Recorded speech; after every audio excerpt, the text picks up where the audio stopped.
NBA fans, to Duke of NBA's 2011 NBA playoff preview. What I'm going to be previewing you right now is the Eastern Conference. I'm going to get in great depth in how each team is going to do against each other in the first round matchups that we have for this year's playoffs.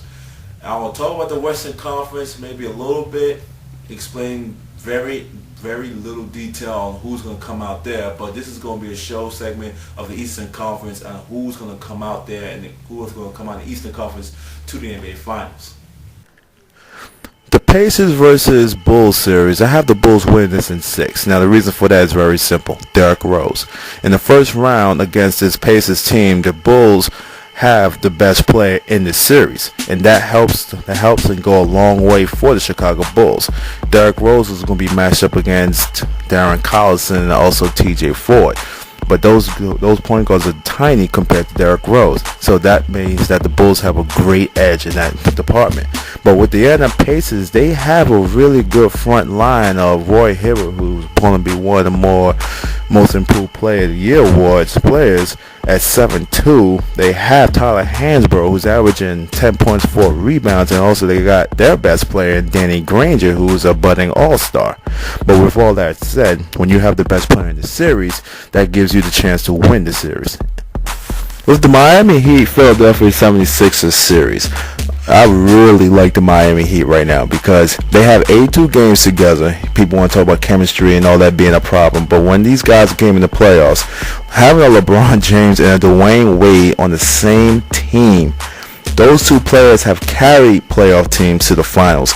And now that they both are on the same team, I really like their chances of going really deep in the playoffs. And I really believe that the Philadelphia 76ers are practically no match for them. You look at the front line of the Philadelphia 76ers, they will have a slight edge in that department only if Elton Brand keeps his strong play of how he did this season, averaging 15 points and 7 rebounds. But with all that said, he also have a Chris Bosh who was averaging 18 and 8. So that could actually end up neutralizing itself. And if that is the case, then Dwayne Wade and LeBron James, it's gonna be a toss-up, but with those two players being as dynamic as they are, this should be a sweep because the big three should take care of business. Now we have the Boston Celtics versus the New York Knicks, which is probably the marquee matchup of the Eastern Conference first round. We look at this matchup, and it's very pivotal matchup is going to be between the point guards of Rajon Rondo and Chauncey Billups. Now, if Rondo continues to struggle as he had towards the end of the season, and Chauncey Billups flourished like he first got here with the Knicks, then this will pretty much turn the whole series around, because I really believe that Amari Stoudemire and Kevin Garnett, they're going to neutralize themselves, and also the Carmelo Anthony-Paul Pierce matchup will also neutralize themselves, because those are two dynamic scorers, Carmelo Anthony and Paul Pierce, and also Amari Stoudemire, with Kevin Garnett, who is very known for his outside jump shot ability and post-up in the half-court offense. With all of that said, if the point guard matchup is won by Chauncey Billups, the Knicks have a good chance of winning it. If Rajon Rondo continues to play like he has his career, then the Boston Celtics, I choose to win this series in 6. So, that's the bottom line. Now we have a very intriguing matchup between the Orlando Magic versus the Atlanta Hawks. As we all remember from last year, the Orlando Magic pretty much demoralized the Atlanta Hawks and having a playoffs winning margin, which was made the NBA's history book, something that Atlanta Hawks did not want to be a part of.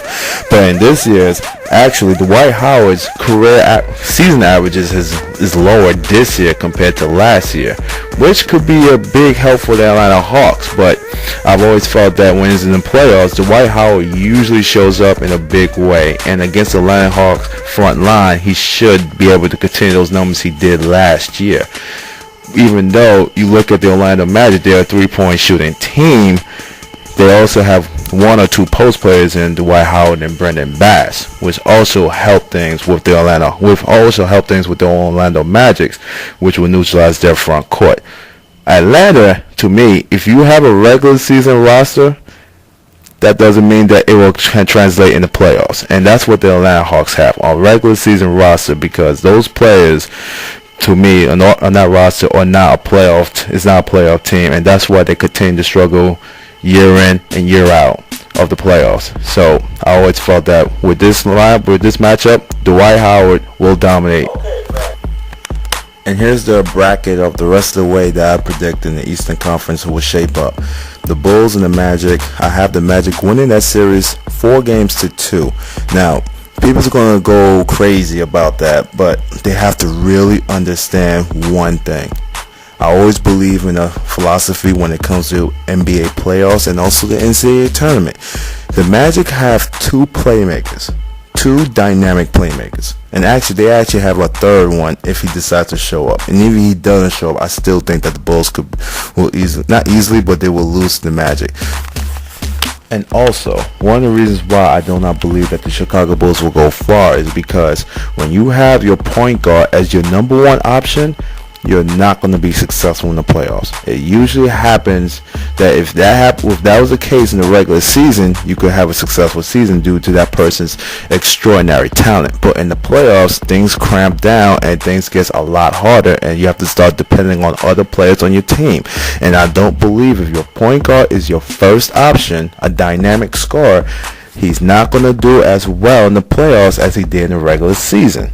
We have two examples. Can you as a viewer remember the last time that a dynamic point guard as a team's first option have ever won a championship? Can you go back the last 25 years? You could really think of one.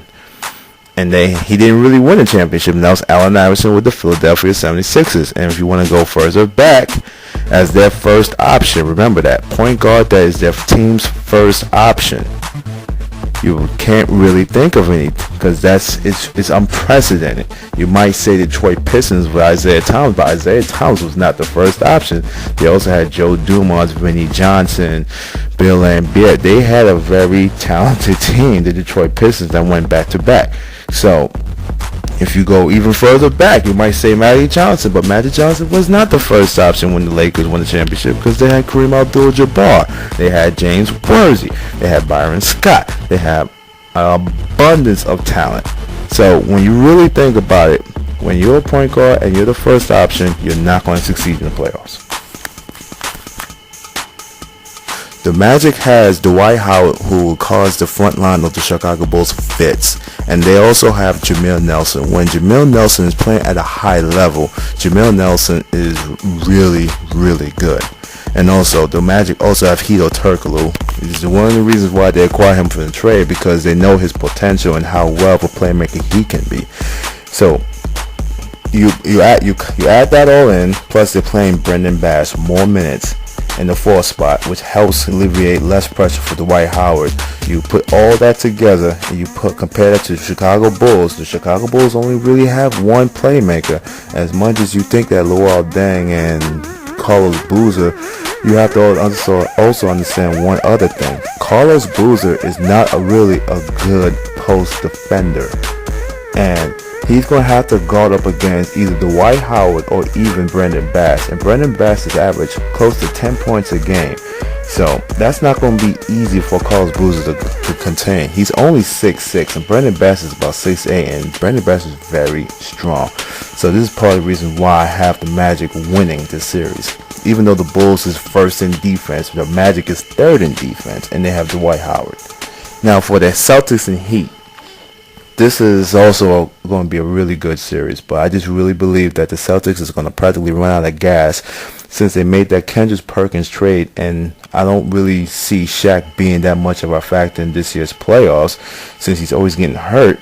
The Heat they still have Dwayne Wade, LeBron James, but what's going to happen for the Heat is if their role players play well, then the Heat could go really far and do some really damage in the playoffs.